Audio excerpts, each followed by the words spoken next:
Welcome to Thoughtful Planning, the place where real conversation, expert insight, and a touch of humor meet to turn our end-of-life uncertainties into self-assurance.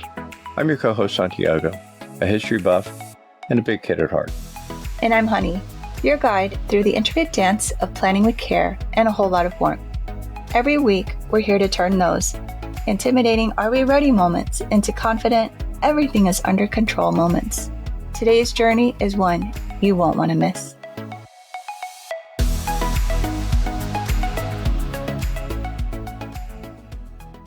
Hi, welcome to Thoughtful Planning. I'm Honey. And I'm Santiago. Today, our guest is a leading expert in the world of senior transitions, helping older adults and their families with aging in place, downsizing, and relocating. She has years of education and experience in both the real estate and senior industry, and she's a certified senior housing professional and certified aging in place specialist. So, for our audience, like we always do, let's give you an essential question. Why should you consider a certified senior housing professional or however you want to look at it, a certified aging place specialist? So without further ado, I'd like to welcome Jennifer Lynn to our podcast. Jennifer, thank you for joining us. Would you please share with our audience what inspired you to specialize in senior transitions? Sure, I'd love to. First, I just want to say thank you for having me on. I've enjoyed listening to some of your previous podcasts and learned so much. I'm always learning things, and I just appreciate you two having some of the same philosophies about thoughtful planning ahead. So that's what I'm all about as well. So cool. What brought me here is I've always kind of had jobs or careers where I've been in a helping profession. I've been a special ed instructional assistant at a middle school. I've also been a postpartum doula, helping new families with their babies after they come home from the hospital. So just those challenging transition times where everybody feels a little vulnerable and needs some help along the way. And, that kind of brought me into real estate to be able to help people in those transition times, helping people buy or sell their homes, which can be very stressful times. But what really brought me into the helping with seniors is my own experience in the recent past with my own parents. I'm in what's called the sandwich generation, where you're trying to take care of your kids, your grandkids, your career, and then also now your parents. And so that can be a tough and challenging time. I'm also what's called the go-to kid. So I'm always the one that the parents rely on or go to for being their power of attorney, being the helpful one with all the paperwork, the medical decisions. And so a couple stories that really solidified me helping in this arena is one story is with my dad and my stepmom. They were in their 70s, and then my stepmom came down with multiple bouts of cancer and having to go through rounds and rounds of chemo for a 5-year span. And my dad was the primary caregiver. So he, as often happens with the primary caregiver, they can actually let their health slide. And so at the end of her 5-year battle, my dad actually had a major stroke. Wow. And during that time, that 5-year span, we had noticed they had been not really letting people come to the home. They were kind of, we don't want anybody to come over. We thought it was just because she was having her struggles. But then, as it turns out, when I arrived after my dad's stroke, they had been hoarding things. There was piles of things in their home. And so at the same time as handling the grief surrounding my dad's stroke, we were also trying to deal with all the stuff that was in the way. Their whole bedroom and the pathway to the bathroom was covered with piles of things. And so instead of spending time with my dad at the hospital and processing the grief, we were managing trying to get everything ready for him to come home. So that was just kind of, a real clue into planning ahead or realizing what your housing situation looks like ahead of time. And then, so that was a tough time. And through that, I actually had my own health crisis because I was so stressed driving 3 hours back and forth and helping with managing those things. And so I ended up in the ER with my own heart issues and not even able to be there when my dad actually passed away. So that was just pretty devastating to me but I think all of that all of the housing situation really created that stress, and for my stepmom too. And then the second story was with my mom and my stepdad. They were living in a 5,000 square foot home with 7 acres in their late 70s, early 80s.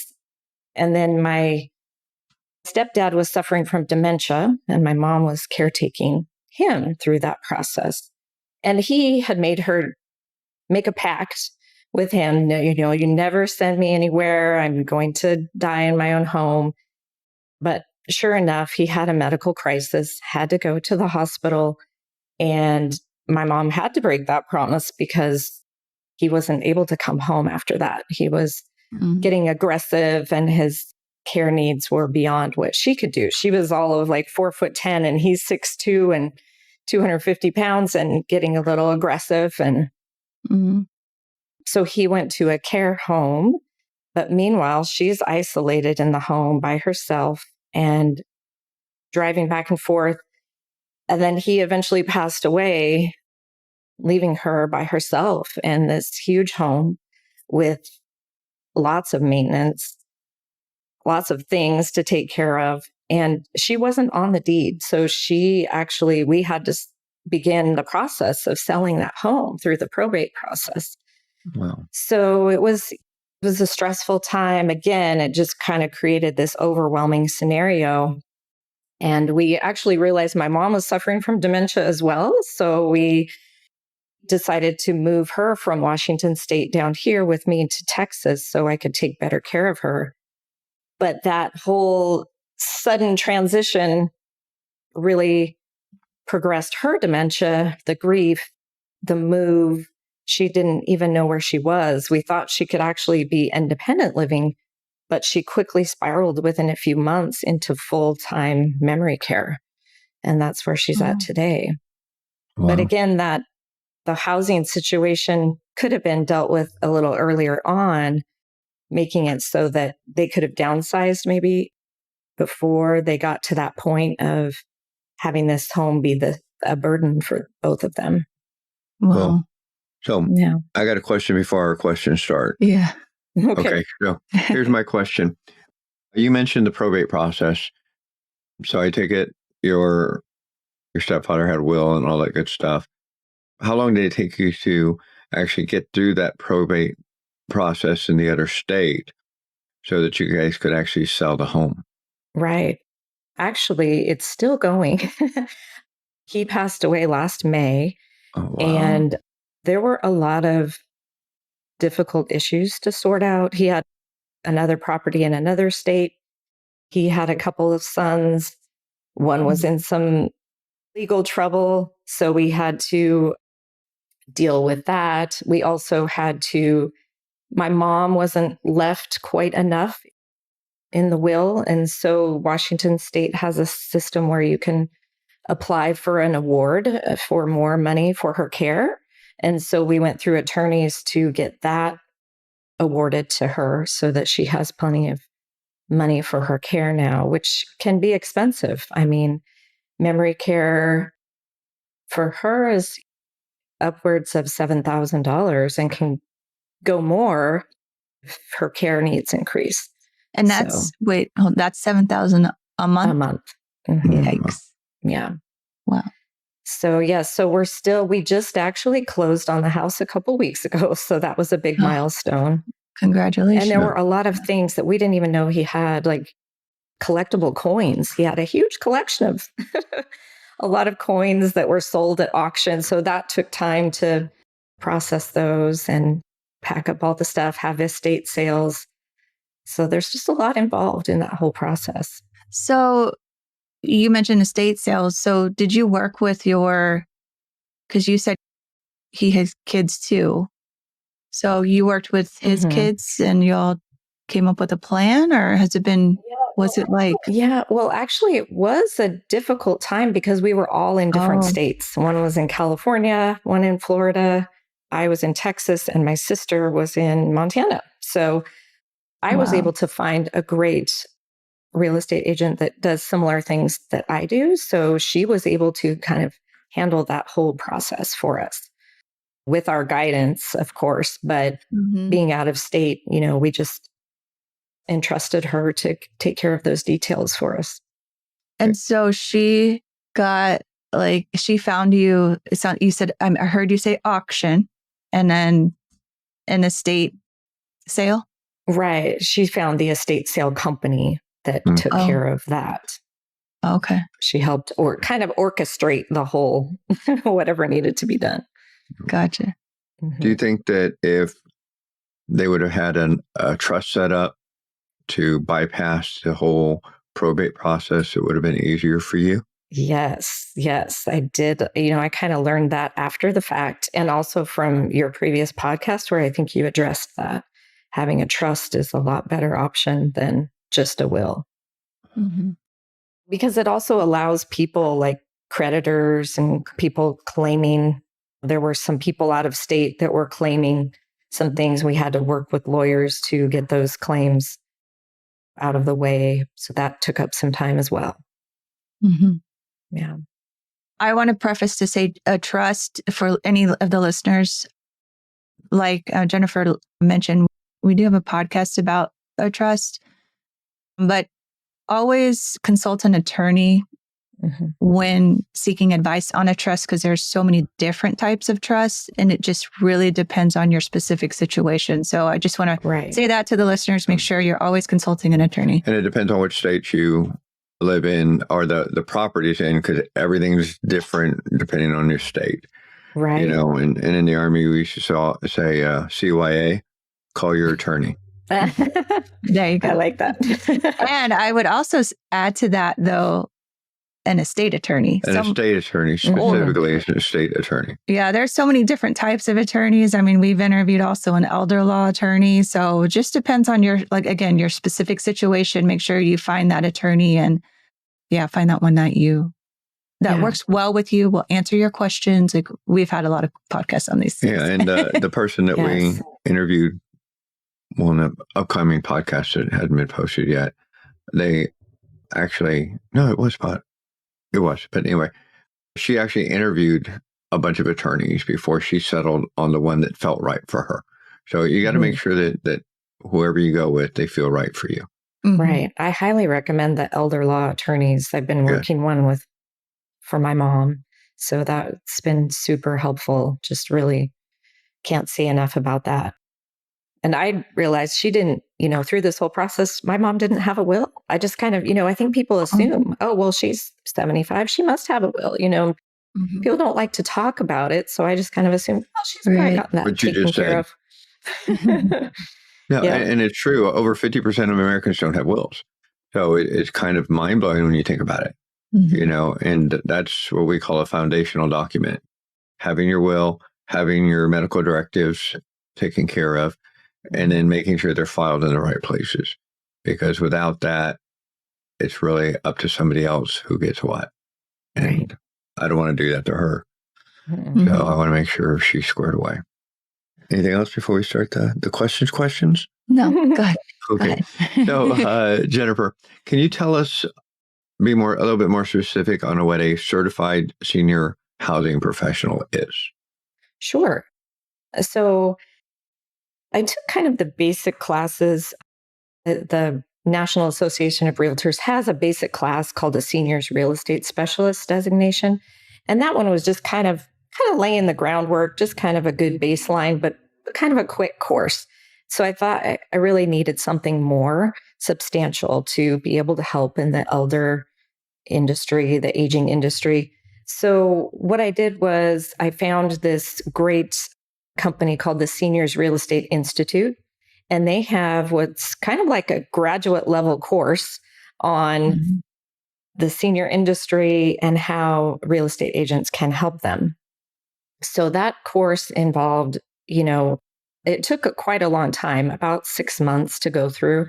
There were 65 tasks that we had to complete, some coursework.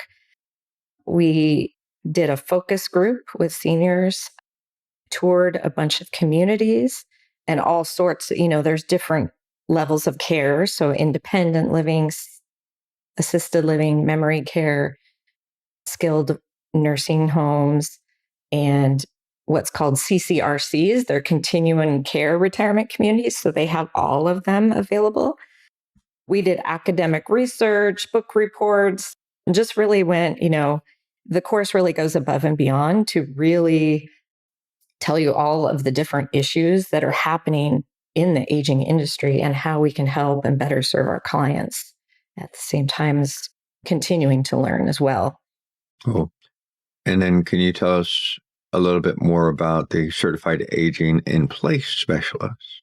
Yes. So that one is actually put on by the National Association of Home Builders.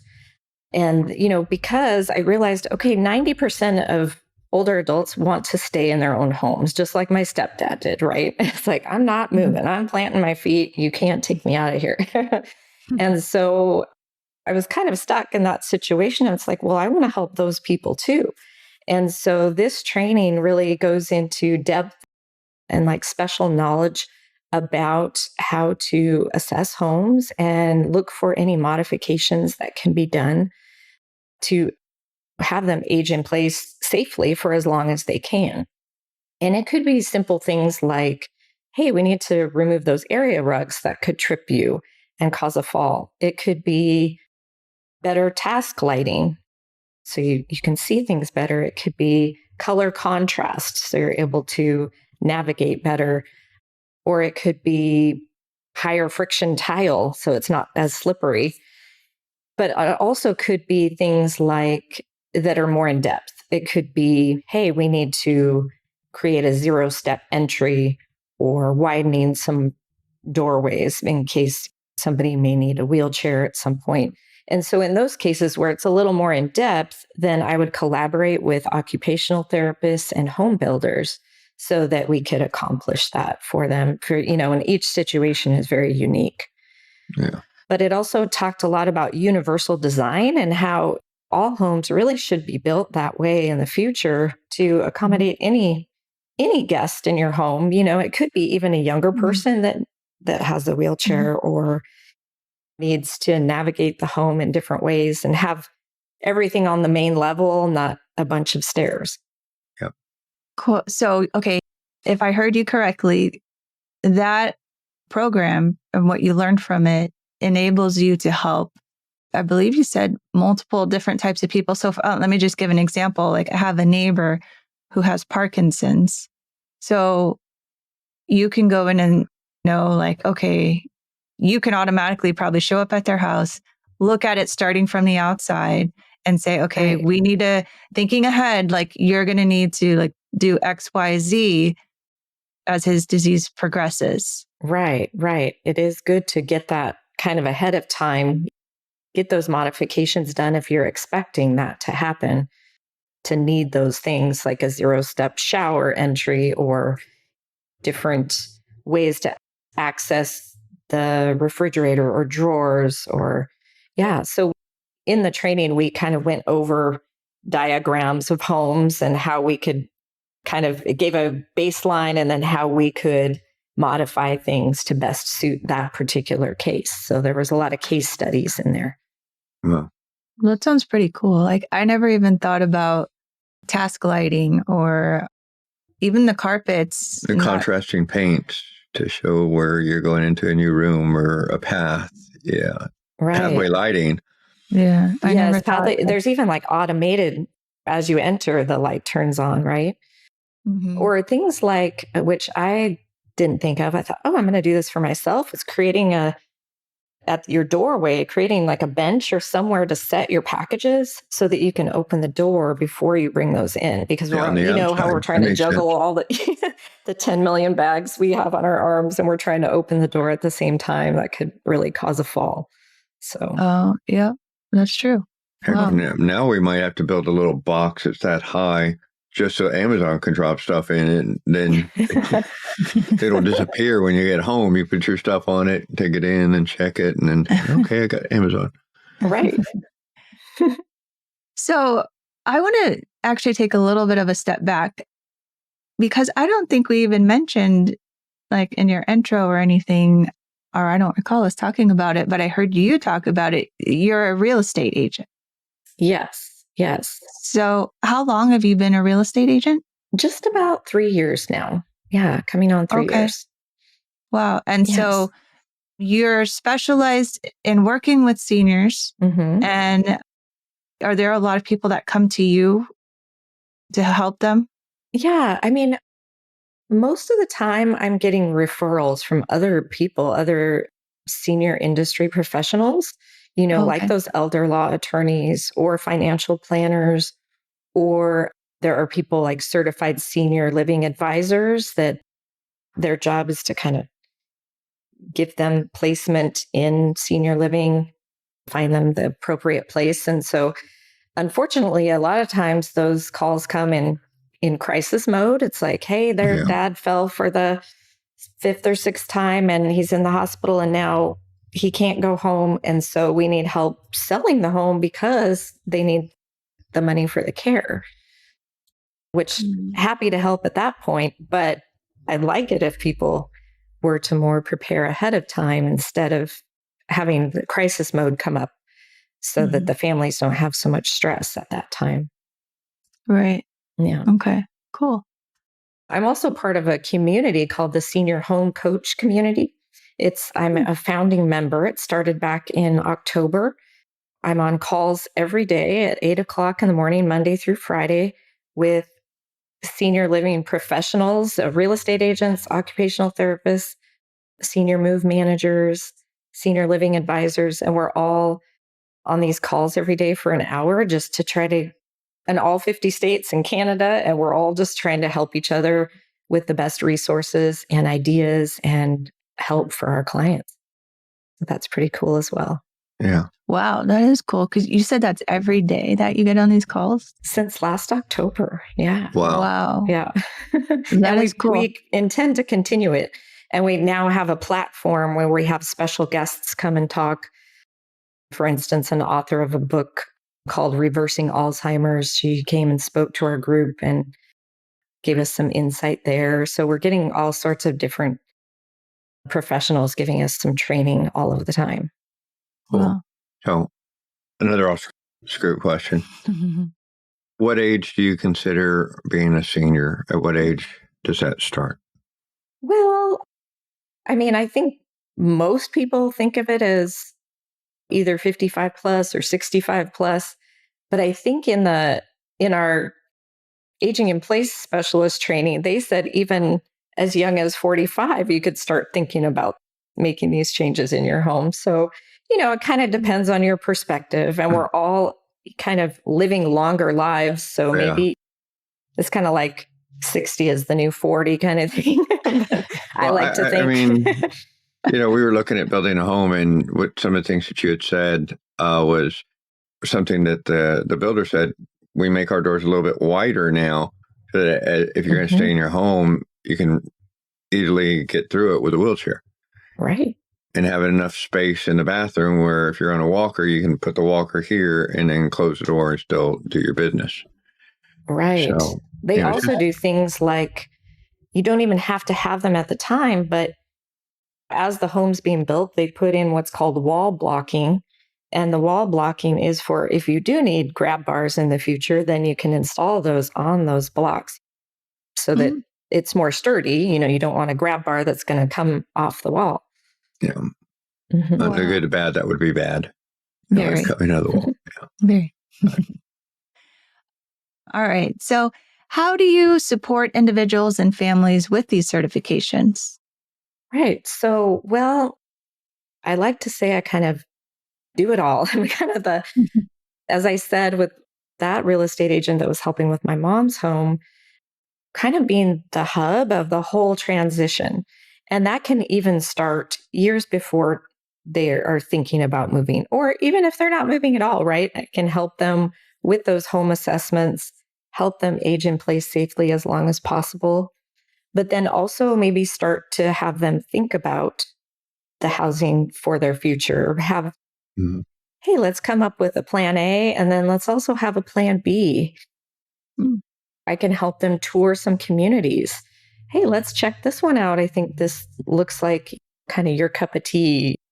Each one is so unique, but it kind of depends on their needs and their hobbies and activities. And Yeah. so it's good to kind of gather a list of, go tour those ahead of time, come up with a list of your top 3, let your family know.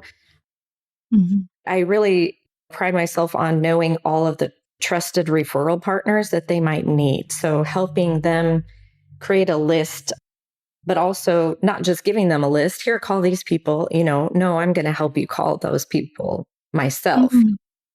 Not to take over, they're still in control, but just to help them through the process of getting anything they need, whether it be a financial planner, those estate planning attorneys. It could be in-home care because, if they want to stay in their home, here's a good in-home care company that you could contact.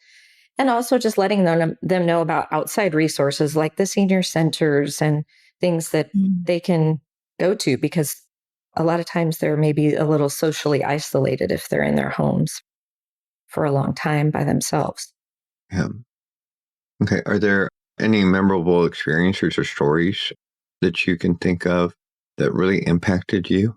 Yeah, I mean, I have some that were like, some are kind of on the negative side and some are on the positive side.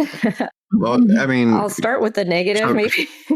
sometimes we learn more from our failures than we do from when everything goes right. That's true. I guess more on the negative side, just people that are, again, have waited too long. Maybe they think their parents are okay. And I've learned that most people wait for 7 different red flags before they even are considering a different situation for their parents. And then that's that crisis situation that happens. I've also, seen a lot of what my mom or my dad and stepmom rather went through, as far as the chronic disorganization or aggressive collecting, or maybe you could say hoarding. So, some people don't like that word, but that comes into play a lot. Their stuff seems to be the thing getting in their way of kind of living a vibrant life, or moving if that's what they would like to do, downsizing and moving. Yeah. And then unfortunately, I've seen and heard of a lot of, unfortunately, kids taking advantage of their parents, or other people, outside people taking advantage of older people with fraud, or because maybe they have some impaired cognition and they talk them into maybe creating a will that leaves everything to them. That's why I'm there as well, to kind of protect their assets and protect their health as well. So those are kind of the negative things, but, and then like family rivalry, siblings fighting over things. It's just, that can get in the way of progress. But on the more positive side, I do have stories of, people. I met a gentleman the other day at an assisted living community, and we were chatting, and he said he had recently moved in, and the reason was he had lost his wife a couple years back, and his daughters had been taking care of him. They were there all the time. They were checking in on him. They were taking him shopping, medical appointments, all of those things. But he decided on his own accord to move into assisted living because he didn't want them to be burdened with that. So I just thought that was really a nice story, where it's like he was thinking about them, because it is difficult for the adult kids to manage their own lives, plus taking care of their parent at the same time. So yeah, he was thoughtful of that. Yeah. And then also I've heard of a lot of gentleman who, this is maybe some old school thinking, but they decide to move into senior living because their wife wants to, and they don't necessarily want to do that, but they do it because they don't want their wife to have to take care of the things for them anymore. Like in the older population, usually the wife is doing most of the cooking, the cleaning, the maintenance of the home. And so that's kind of their gift to them. It's like, okay, I'm going to do this for you so you don't have to take care of those things. What are some current trends in the senior housing market that families should be aware of? Yeah, there's some staggering statistics. So every day in the United States, 10,000 people turn 65. So by the year 2035, the people that are over 65 are going to outnumber the people that are under 18 or the kids that are under 18. And that's the first time that's really happened in history. And so we're becoming what's called a super aged society. So that's already kind of happening in Florida because that's where a lot of people retire. And then people are living longer lives, right? People are living longer and longer. So you're thinking, oh, okay, I'm going to retire. But let's say you live to be 100 or 105, like you have to start kind of planning for that because people are living longer. And then the homes that people are living in, they probably bought those a long time ago. They've lived in their home for 40 years, but those homes are aging as well at the same time. So they're not really age ready, like we were talking about having lots of stairs or narrow doorways. And so thinking about those kind of things too, as we age, it's like, oh, is this home appropriate for aging in place? And aging in place, it doesn't have to be your current home. It could be, let's choose another home that's more appropriate to age in place. Yeah. So, and then of course, like there's another stat that a third of adults 65 or older experience a fall at some time. And 2/3 of those happen at home. So that's, falls are one of the biggest risks. And that can lead to health issues if you break a hip and things like that, hospitalizations and rehab and all of that. And then also loneliness and isolation are becoming an even bigger issue. Like I was saying, if you're in your home for such a long time, and loneliness, they say, is equal to smoking 15 cigarettes a day. So that can take as much of a toll on your health. Yeah, I could see the stress of that age in you. Right. So I volunteer with an organization called Project 1027. And the gentleman that started it, he goes out, he has 80 different seniors that we visit and just check in on every month and provide activities or shopping trips to help them with their grocery shopping.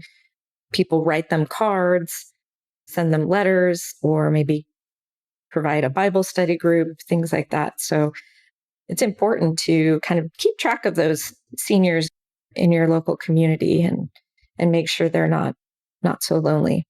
They're getting things taken care of. Tell me the name of it again. Project 1027? Project 1027.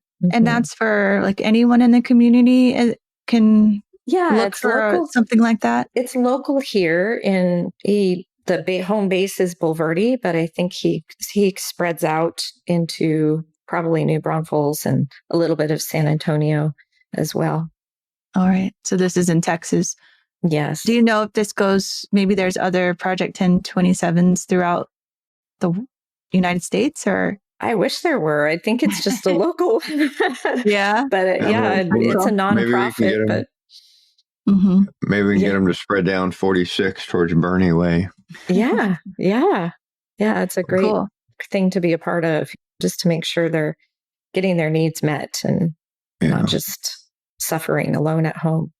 That's actually one of the things that we're going to start doing at my school is just the houses that are around the school. We're going to go and start taking care of their yards, us and athletics and stuff like that. Just going out there mowing yards and one less thing that they have on their plate. Right. Because there's a lot of elderly people that live around my high school. Right. That's a great idea for community service hours for kids that are in high school. It's a great idea. And just get out, and it's more about being off the phone and doing something outside, doing something for someone else, because it does make you feel so much better. Yes. At what point do you think that a person should start reaching out to a person like you to work in either real estate or stay at home? Well, I'd say the sooner the better, even if you're thinking about any of these things. And that goes for the adult kids or the seniors themselves.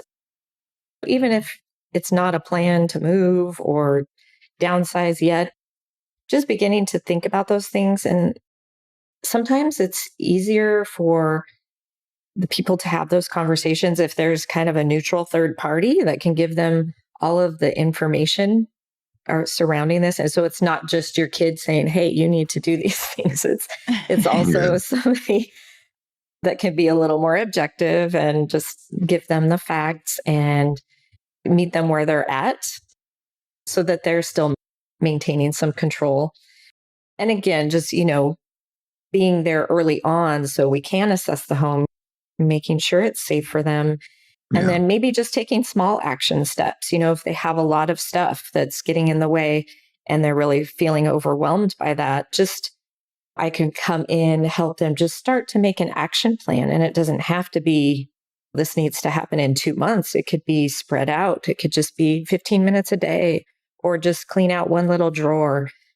Just having a little bit of that accountability and working through some of the emotions that go with it too. I mean, some people have lived in their homes 30, 40 years and they don't want to let go of a lot of the stuff, and just kind of getting to the root of why they may be feeling that way, and different resources that they may not think, oh my gosh, I have all these pictures, but you can maybe digitize those pictures and get rid of that. Or you can start now and look at your things and say, maybe I want to give this to so-and-so right now. Like my husband's aunt gave my daughter her sewing machine that had just been sitting in the corner for 30 years, and she hadn't sewed. And she noticed my daughter was really into making clothes and thrifting and fixing them up. And she gifted that to her, before, it doesn't have to just go in your will.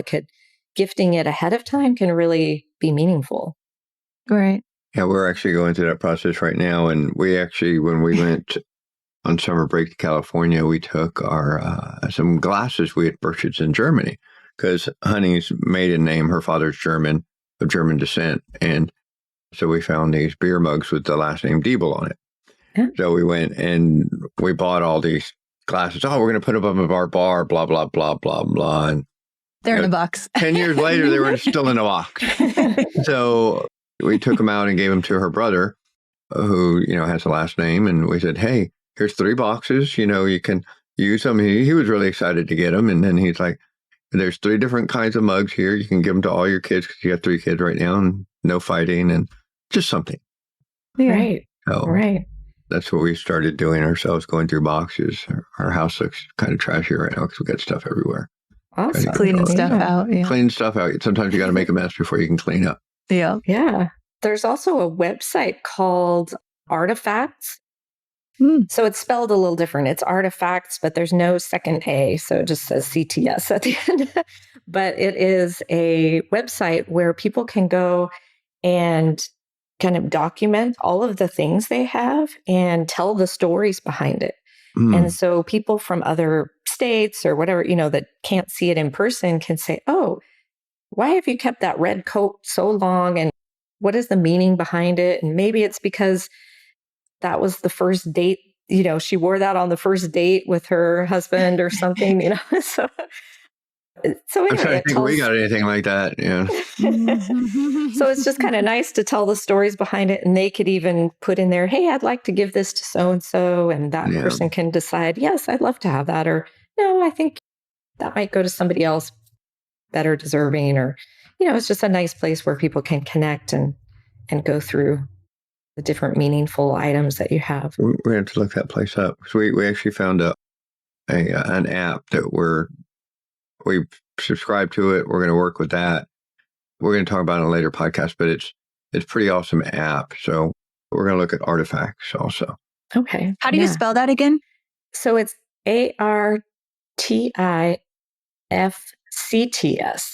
So there's no second A in it. I don't know why they did that. Maybe it was the domain thing. It probably was. Yeah. Yeah. Cool. All right. So what's a budget to work with you? And since you're so specialized with these certifications and such? Yeah. So, I mean, really, the certifications are not to have a fancy alphabet or any of that. It's just for learning and be able to provide the services for my clients ahead of time. So most of what's compensated is really just if they choose to sell their home, then that's negotiated as far as the commissions and compensation along with the contract. And then there are some things, like I did have a client where I did have to go above and beyond. Maybe I was, they're out of state. So I'm going through cleaning out drawers and closets for them before the junk haulers come. And so for that, I could just charge a nominal hourly rate to do those things. But yeah, so most of it is just if and when they decide to sell their home. That's just, yeah. Now, how about a budget for someone who you talked about it earlier, where you mentioned, I think, like an occupational health nurse, or I think that's what you said, and some other individuals that would come out and say like, okay, this is what we need to prepare your home to make it, have the space that you need for the particular person's So the whole needs. care in place to take a look at the house. Yeah, the aging in place. So my just kind of overall basic assessment is free. If I just go in there and look and see, hey, we could change these few things. And those are just kind of the bare bones, like, hey, we could do this right now or very easily. But then if it gets more involved, an occupational therapist could come in that's more specialized. And I'm not sure exactly their rates, but it's somewhat of an hourly fee, or it could be depending on the square footage of the home. And then, of course, if you're going to have like an architect or builder look, then that's going to be Right. a lot more to look into actually making some structural changes to the home. And if I heard you correctly earlier, you mentioned you have a lot of connections of people you trust, so that if you can point your customer or client in the right direction. Right. Having those, I mean, it can be anywhere from a cleaning lady, it could be junk haulers, it could be hoarding specialists, it could be the elder law attorneys, the financial planners, estate planners, all over the place. Even I just met a gentleman yesterday and I thought this was so awesome. He does mobile medical services. So people that need to have things done like x-rays, they don't have to go in. He can bring those to the home. So, and it can either be a pay as you go service, or it can be a membership option where they can come to your home 4 times a month for a certain membership fee. So I thought that was a really good resource as well. I said, I'm keeping your card. Yeah, exactly. That's cool. Well, is there anything else you would like the listeners to know? Not really. I mean, I hope I didn't come across as like doomsday or, scare people with the what if scenarios. But I just think the main goal really for me is to kind of start a movement where people kind of have those courageous conversations up front. And even though they may not be easy, and to really just become educated and more empowered to know what situations could come up, so that if something does, they're not having health challenges. They're not feeling like they're in crisis mode and chaos mode. And that goes for both the senior and the adult children or families that are involved. And just to kind of think about the housing for the fourth quarter of your life, like, what do you want that to look like? Yeah. What do you want your legacy to be for people to remember you by? So I think that's part of your goals as well, just to start early and plan around the what if scenarios and just be prepared for anything, just like we're prepared for if there's a fire, right? Yeah, exactly. We have kind of a general plan in place. I hope everybody does. And so that you're not running around scrambling, and then you can put some real thought into it before anything happens. Well, while you're still clear of your mind and not having any cognitive impairment, and hey, these are the choices I would like, and let your family know before anything might happen. And I think that's a theme that we have in our podcast. We're only, a tenth of where April is. And when you look at a theme throughout, it's planning while you're clear of mind, planning ahead, because you don't know. You don't know how long you might have here, and you don't know what's going to happen, but at least you have a plan, an operational plan that you can pull out and execute.